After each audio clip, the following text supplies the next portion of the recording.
Tonight, brace for significant aftershocks. Melbourne, city of despair, now hit by an earthquake.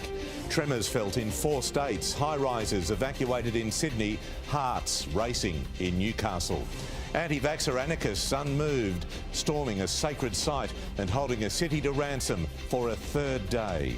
Also tonight, your first look, the new golden ticket for the fully vaxxed and the New Year's Eve fireworks backflip. The President and that fella from down under, what they pledged in person. And after avoiding the sack, Michael Maguire reveals his plan to turn the Tigers into a rugby league force. This is 9 News with Peter Overton. Good evening. There is a warning tonight for dangerous aftershocks after Victoria experienced its strongest ever earthquake. The 5.8 magnitude quake struck northeast of Melbourne just after 9 o'clock this morning. The intense tremor making its way to Sydney. It's going to collapse. Wow.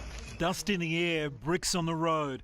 The quake hit at 9:15. Somehow, no one was injured when this rubble tumbled onto the road at Chapel Street, Paran. The whole house shook, mirrors fell, this house next door, my neighbour's house, internal walls have collapsed. The bricks just flew everywhere. We didn't know what to think, but it was really, really scary. Scary, something like this.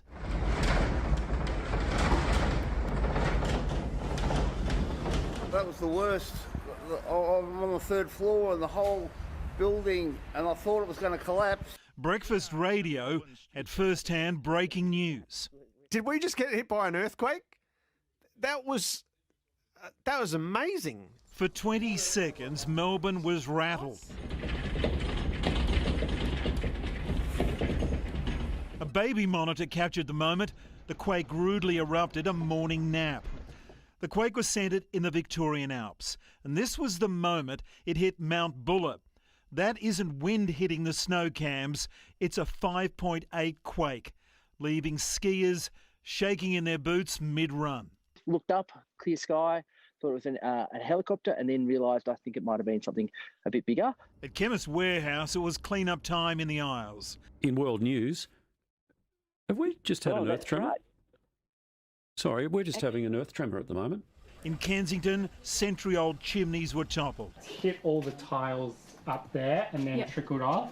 And TV presenters weren't hanging around for the aftershocks. Let's go. Yeah, that was a big one. And for those 20 seconds, Melbourne must have felt it was the most cursed city in the world, hit by a quake, in a lockdown, with protesters running riot and police everywhere. I was in my room and I felt for 10 seconds the house shaking uncontrollably. I thought it was the plumber downstairs blowing up the house. The earthquake epicentre was near Mansfield, around 180 kilometres northeast of Melbourne. It was at a depth of 10 kilometres. A smaller tremor measuring 4.0 was recorded 15 minutes later. Then a third, measuring 3.1 magnitude, followed 20 minutes after that. Within minutes of the quake, the Prime Minister in Washington was in contact with Premier Dan Andrews. We've had no reports of serious injuries or worse, and that is very good news, and we hope that good news will continue. An earthquake with no casualties. Some of the thanks for that goes to Melbourne's lockdown, which has kept streets quieter than normal. Mark Burrows, 9 News. Buildings across Sydney were evacuated this morning, with workers and residents feeling the tremor and then fleeing. 900 kilometres away, Melbourne's quake reached Manly. Residents of this high-rise apartment felt the rumble and got out. I felt the building was going down. Suddenly I felt like the whole laptop and the desk swaying. I'm like, this is not normal. And at first I thought I was getting dizzy. And I'm like, this is not right. I'm like, let's grab the dog and let's run out. And so we ran out without our shoes and everything. Paintings fell off the walls. The top floor shook the hardest. We left immediately, went down the fire escape.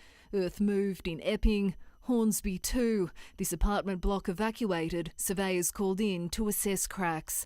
A morning scramble at the Kellogg's plant in Botany. 22 floors up at Walleye Creek, window cleaners clung for dear life. The abseiler was hanging on, and the other guy that was in the bedroom here sort of was looking at him as well. 10 seconds, just unsure what exactly was going on. Police headquarters at Parramatta cleared out and onto the street. Rose Bay residents given a wake-up call too. Lasted about 5 to 10 seconds. The quake was shallow, just 10 kilometres deep, rattling the southeast of the country, from Canberra and regional New South Wales to Tasmania and South Australia. In Newcastle, the big shake brought back terrible memories. I was here when we had the earthquake. I was actually a bit afraid to stand up because, there was movement and it was like looking around, my bikes are moving. People piled out of buildings, including a daycare centre. The building was trembling and I just made the call to evacuate. We weren't aware of the earthquake at this point, but for the children's safety and our safety, we just evacuated.